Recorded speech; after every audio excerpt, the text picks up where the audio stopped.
gore rinera kudyiwa rinopisa zvazofumuka manje vakomana uya panapoona ukudzokera iko zvine zvitiri kutambira nyaya.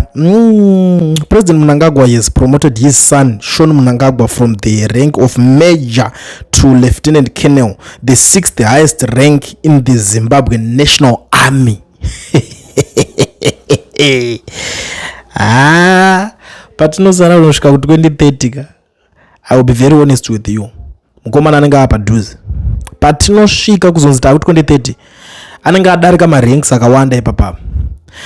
Handisi kuziva zvangu strategy dzavo dzavanenge vari kuda kutadza kunzwisisa kuti kana kuti strategy dzavo dzavanenge vakuronga kuti dzinenge dziri pakuita sei, because inini ndinenge ndichitoona kuti hangu pesi iri kufambwa nayo ikai ipesi yaye kwa Museveni.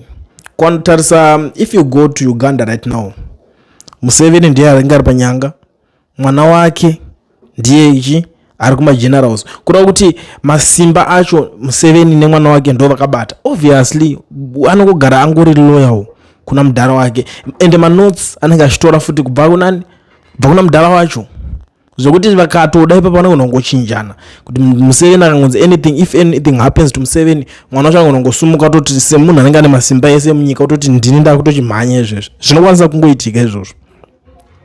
But pa situation yeku Zimbabwe it's a different story, and ndiri kunzwa vanhu vakawanda vane maonero avari kuita, and some are even saying kuti aiwa achiri kure zvake next 6 months before the next stage, by 2028 he will be shot by 2 stages and his father will be history. This prophecy mumwe wari kutaura izvozvo. I don't know kuti vamwe vari kuti it's a prophecy or something. In 2030 this guy will be general and will take over from ED. This is where all the 2030 is ushered on, to usher a dynasty in power. Pakashata, the commander of the defense force is responsible for promotions below him. It's a well-structured system in the military.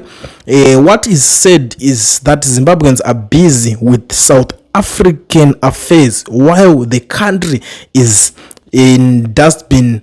Instead of using the energy they use lecturing us about democracy, they must use that energy to fix their failed country. This is coming from a South African guy. Ari comment on this issue kuti aiwa simba munaro munoda kuzvita munoziva stereki muchiti economy yazodai so yadzikira, like izvo zvinhu zvekuti zvinenge zvichiitika zvekuti vanhu vanenge vari pakutaura tauro hauzoregedze kutaura kazi chinhu zvekuti unenge ne something chekuti chiri kukukanganisawo kana kuti uri kuitawo kadhiri kako. Sometimes vanhu tinohasela tichitawo zvatinenge tichiitawo ipapapa tichingodaro daro, unongoona kuti zvinhu zvako hazvisi kuita se hazvisi kukumekera sense, saka unobva wangoti aregedza ndingocomment on these issues. Saka paronzi maZimbabweans kana zvinhu zvinge zvichida kumeka sense, make sure kuti muri kukomenta pane nyaya dzekumba kwenyu, because wasambira kuti baba ndo vanenge vari panyanga, mwana ari kuitwa ningirikini.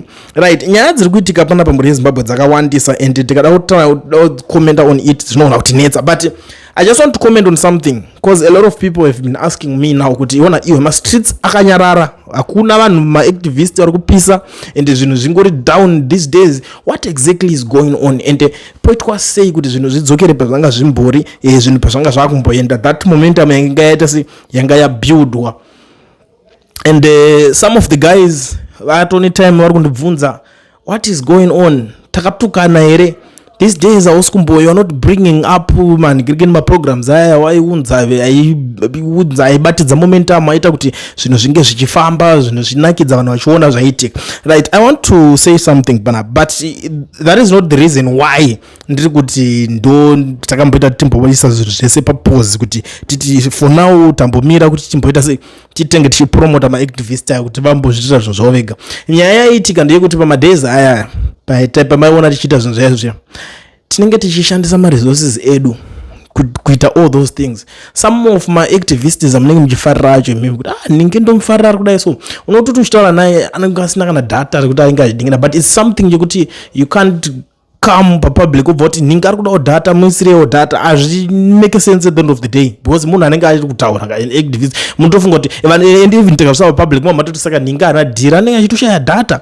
So some of those guys taitoti totoningira marapoto ndoshandisa Telkom shamwari ndipo 730 rands yacho nditenge unlimited racho rinenge richingoshandiswa rere.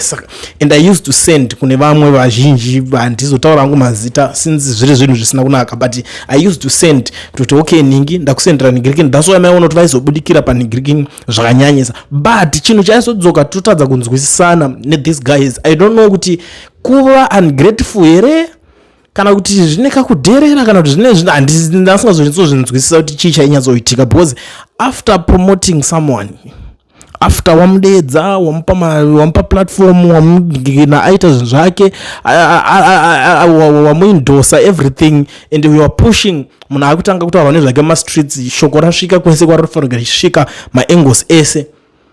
The next thing, vakomana vanga kutora same man giriki nacho ndo angari ma CVs avo, same interview wakamita, same chinchi wakamita, ndo CV rake akuenda to the next platform obva anotsvaga chi onokumbira kuitwa the same things zvangori kumuita, inga beat an interview or something, and that was good and I was proud of that. And ndizvinhu zvekutoti I used to advise them kuti kana uchida kuti zvinhu zvako zvinge zvichifamba usataure ne one platform, make sure to une good relationship ne ma platforms ese, especially if you are an activist or something. Ita make sure to une relationship na uyu, une relationship na uyu, unotaura na uyu, unotamba na uyu, uchiita zvinhu zvako kuti zvinge zvichibatika. But chaizoti vasvika kune mamwe platforms aya manje paidzoka poita problem, aenda ku platform kwakwe data ndo wakatomutengera zvese everything ari kuningirikina, it's good. Andepa kuti wakuda kuti munhu uchinoshare maningirikina nake anenge achiita yaaitiswa uko kuinterview ndo dzavaizotanga kushare yewamuitisa uko kwako hashei hane nazvo, they don't care, they don't endorse it, akuriramo mastreets everyday ndo ringomupusha iwo ndo ungoripo pakungopusha munhu ringokringa munhu iye kuzoti aona kuti now iko zvine zvinhu ndahapa ningirikini ndakupisa. Like if you are in business, for example, let me say it this way, unengori mupa munhu kuti uri kubudisa mari, but business rinofanira kuzomboona parinodzorawo. Andifanira kuramba ndiri kungopusha tune extra mile, ndiri kungopusha pasina ma returns ari kuningirana, hazviso make sense.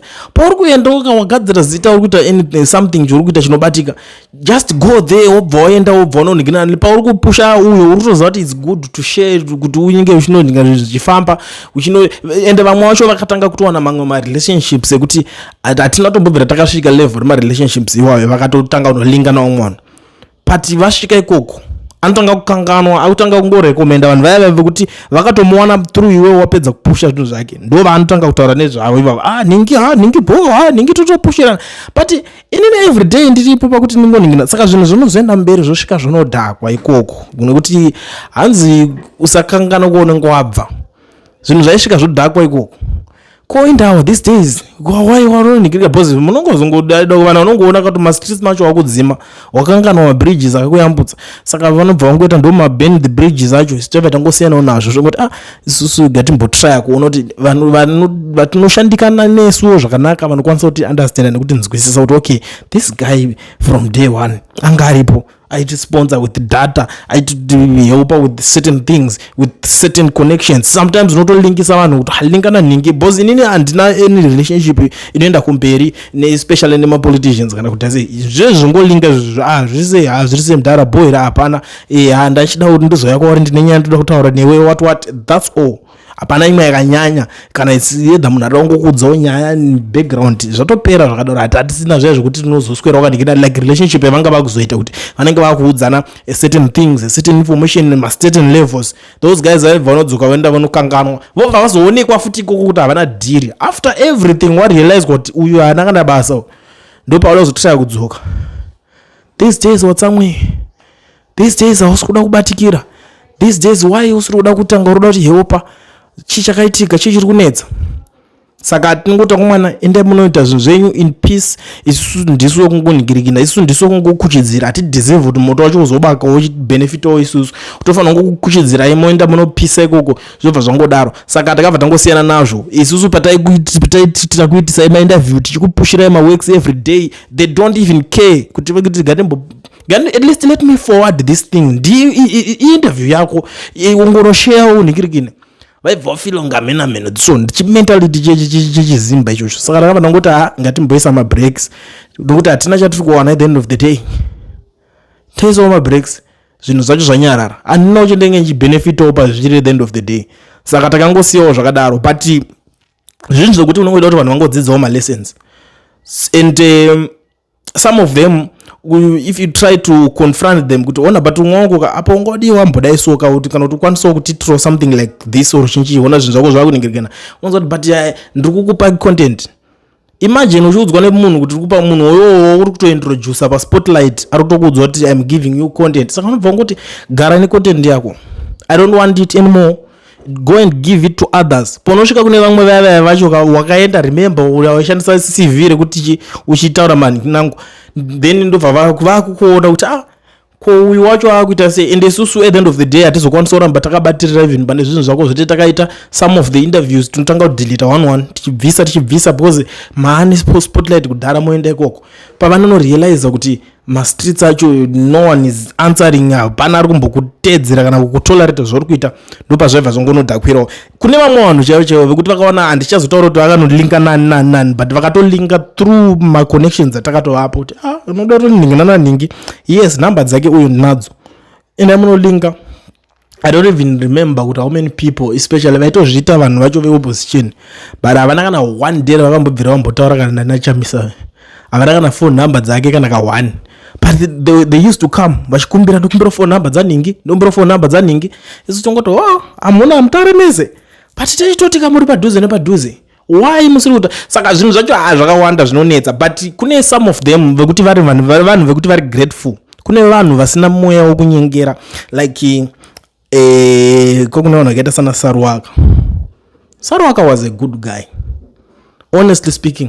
Taitoumburudzana motonetsana zvisingaite motodiyake wakadhakwa wakadai the next thing mangwana ndianoyasvaka peace but isusu hatina kunetsana zvekuti tiri kunetserana ma-personal issues.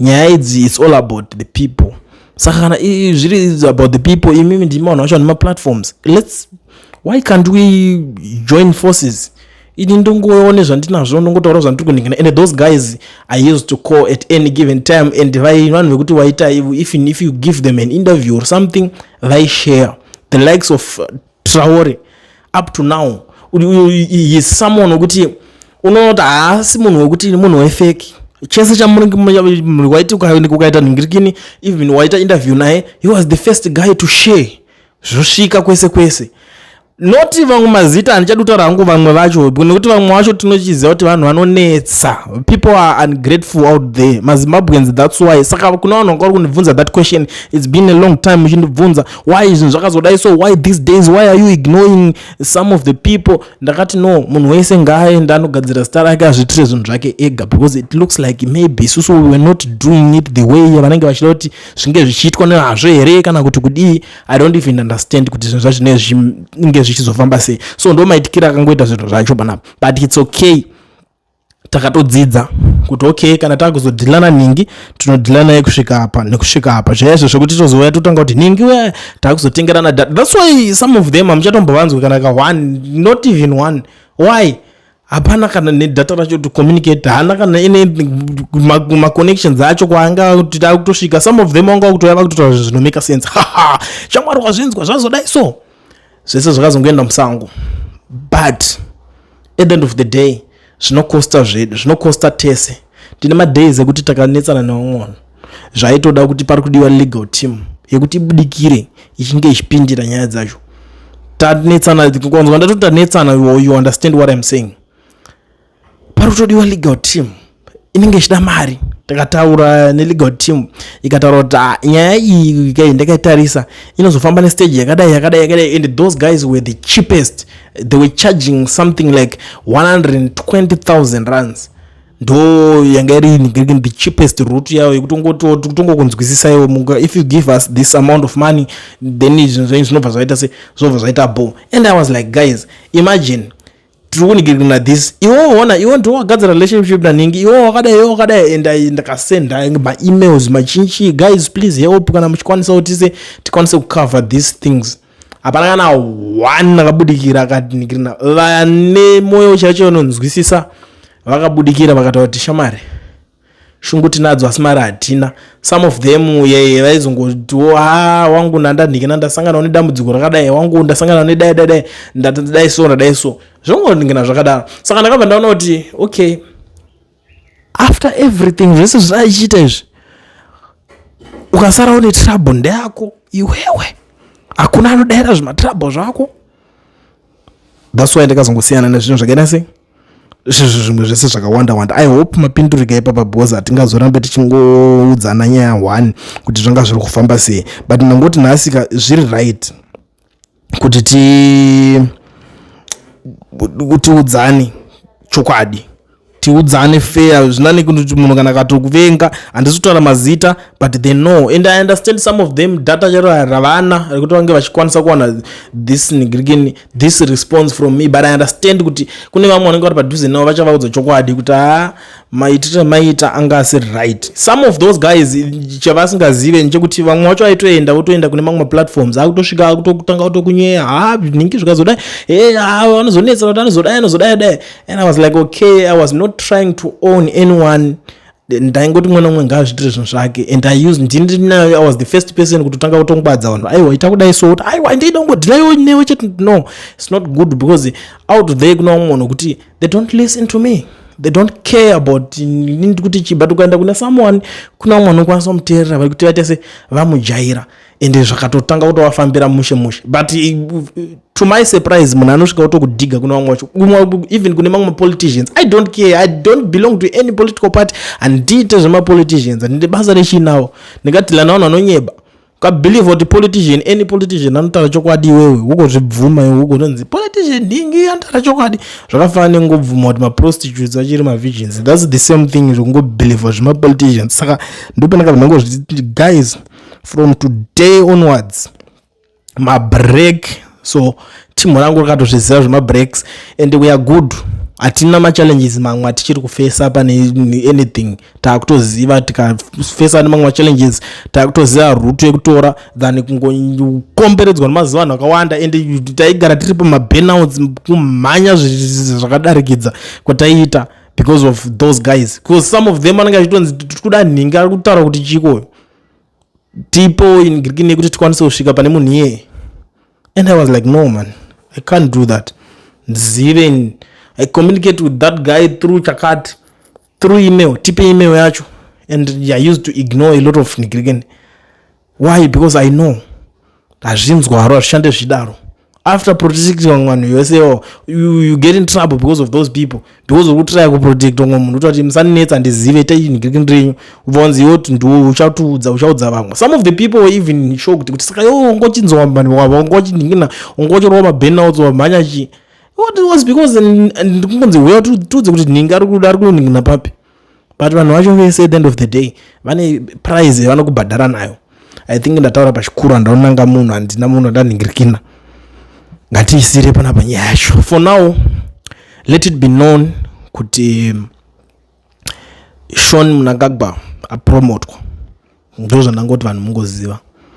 That is the main reason we are here today, kuti tizivisane kuti Sean Mnangagwa apromotwa nevamwe vanga varipo ivavava. But I respect rimwe team rese riripo because vanhu vanenge vachishanda very hard kuti every day varamba vachiita se vachikwiridzirwa maranks avo. Pane zvinhu zvakawanda hard working, pane kupindana nemaexams chinchi, you can name it. So it's very important for you people to know kuti chii chinenge chiitika ende zvinhu zvinenge chifamba sei.